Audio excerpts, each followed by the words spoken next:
Next up, let me quickly introduce our next guest. We have a special guest on the webinar this afternoon, and his name is Gregory. It's Gregory Maqoma. And Gregory, we have a privilege of speaking to an internationally renowned dancer, choreographer, teacher, director, and scriptwriter.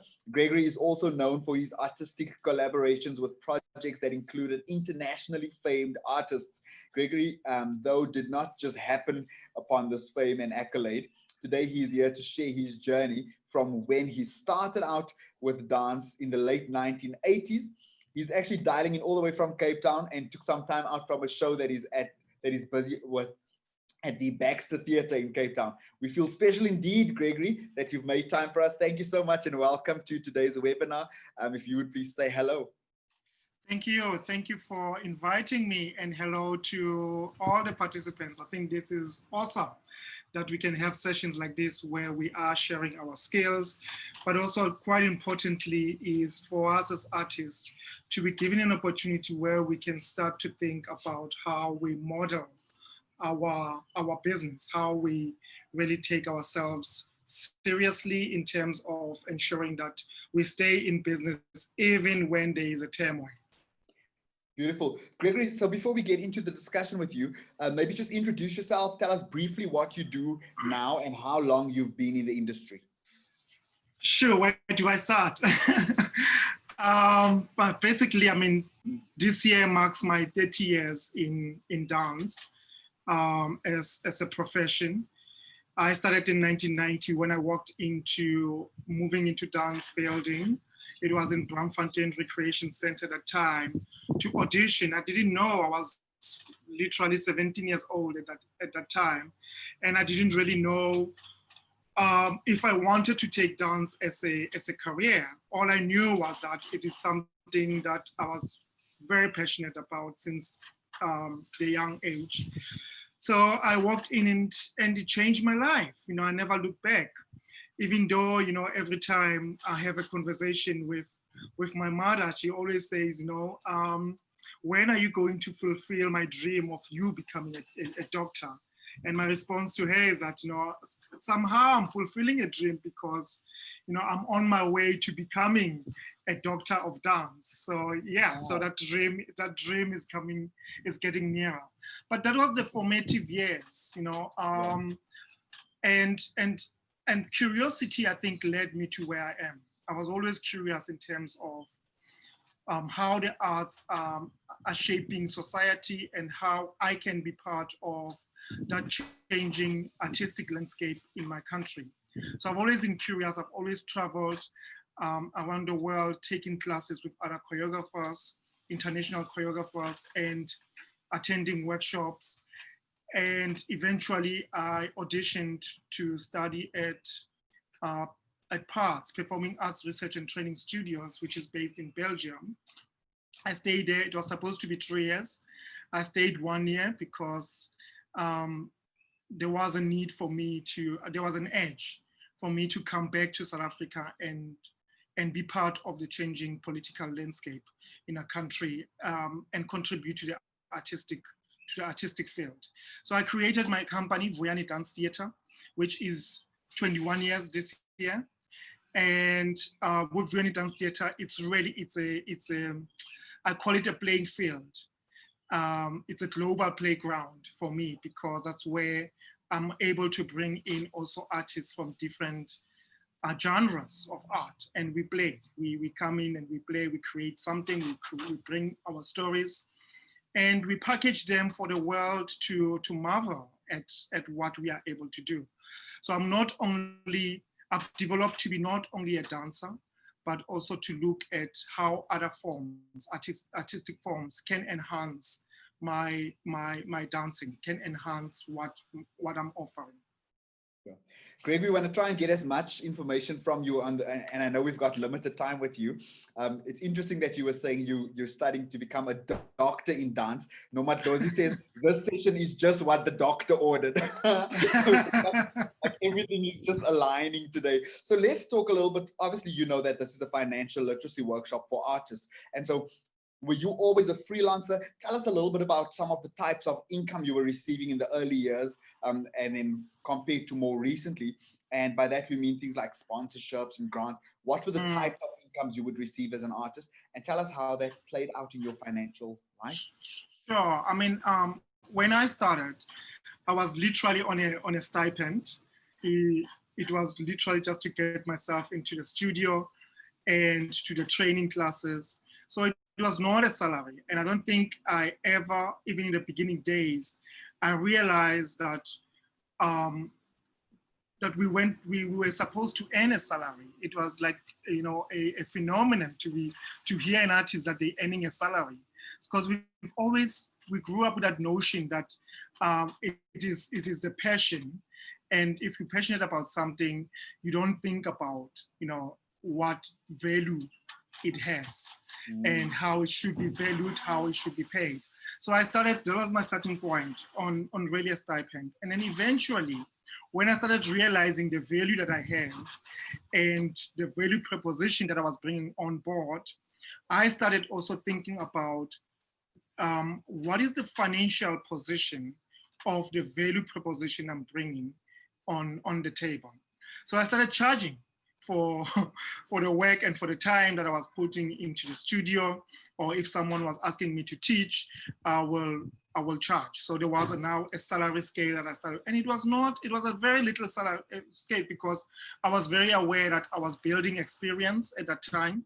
So I didn't want to appear as if, you know, already I put money before anything else. So there was that balance of, and do need to be paid, but I was very modest in terms of what I needed to be paid. But today, it's a different story because I am literally just selling. I'm selling a product. I see myself as every time I step on stage, I already know that this is how much I'll be paid, and this is how much I'll be paying the other people that are with me on stage. And I've built a team around me who are helping me now to shape the business of the company. So I have a marketing person that works with me, and literally they look after every facet of a marketing. If I'm building a production, from day one, they are also marketing that production. So in most cases, like I am here in Cape Town, the work premiered literally on Tuesday. So the producers didn't know what I was bringing, but they bought onto faith. They bought onto, you know, what you already have as an artist. You've built in a value proposition that does not necessarily need for people to see a product before they could buy it. Sure. So today we are able to sell all over the world before even the product is made. So we're selling to the world something that they buying on faith that it will be a great production, but because there's already a value proposition in the name, so they are able to sell themselves to their people who support their theaters. Yes. They're selling on the name before even the production comes to fruition. So yes, there's that balance of making work, but making sure that that work carries in itself a value proposition. Sure. Let's talk a little bit about financial literacy. How much of a role did financial literacy play in your development as an artist and even in your business? Big time. I mean, I was fortunate that I was introduced to an amazing course at Gibbs, social entrepreneurship. And with that course, there was also the financial wellness and ensuring that as much as we're talking about passion, how do you translate that passion into money, into profit making? How do we get rid of a begging bowl and carry with ourselves a transactional conversation with either, you know, if you walk into a boardroom and people are asking me to put in a production for their clients, the value I'm bringing into that room, it's also about them understanding that I also run a business. So I come in with a very clear indication of this is what it's going to cost you. And that is calculated. You don't just thumb suck. You calculate in terms of the number of people that you'll be utilizing, the kind of things that you need in order for that production to happen. So that will give you at the end the total that you need, and you still have to make profit out of it. So that builds the financial literacy in terms of knowing your numbers, knowing that you don't thumb suck to a client. You need to prove that this is where their money is going to, and not be afraid to even charge for yourself. So there is a price tag that I put to myself. I will not step on stage if I'm not paid that much. And that is the price tag that I'm going with. And I want people to understand that. So it's a conversation that I have with clients that I work with.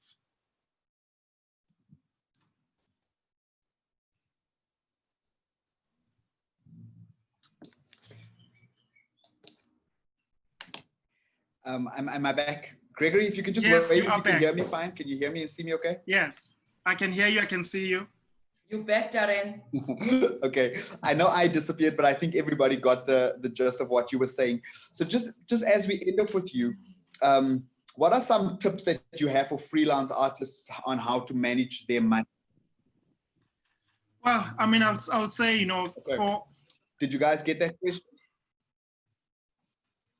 Yeah.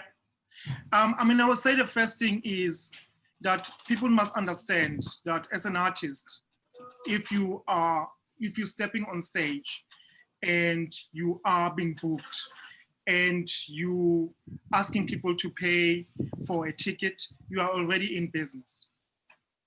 And you need to treat yourself, even as a solo artist, as an individual, you treat that art as a business. So whatever you're doing, your negotiations must negotiate around your business. So you must ensure that people understand that whatever you're putting on stage, there is a commitment of an artist behind it. But the product itself, it's a business and it needs to be sold and it needs to make money. It is your living. It is something that you have to treasure and not just give it away for free. I know that we do a lot of that. And then I tell my family now that, no, if you want me to dance at your wedding, you're asking for my art to be present. And that is my business. So you need to be paying for it. So there's no freebies. People need to pay for what you are offering as a business. Yeah. Sure. That's beautiful. There's a comment that came through here saying, wow, thank you so much for that. It was, where was it's such a beautiful comment. Understanding that you are a brand and that you add value is the first step to seeing yourself as a business. I think that's so true. And I think that's a lot of value there.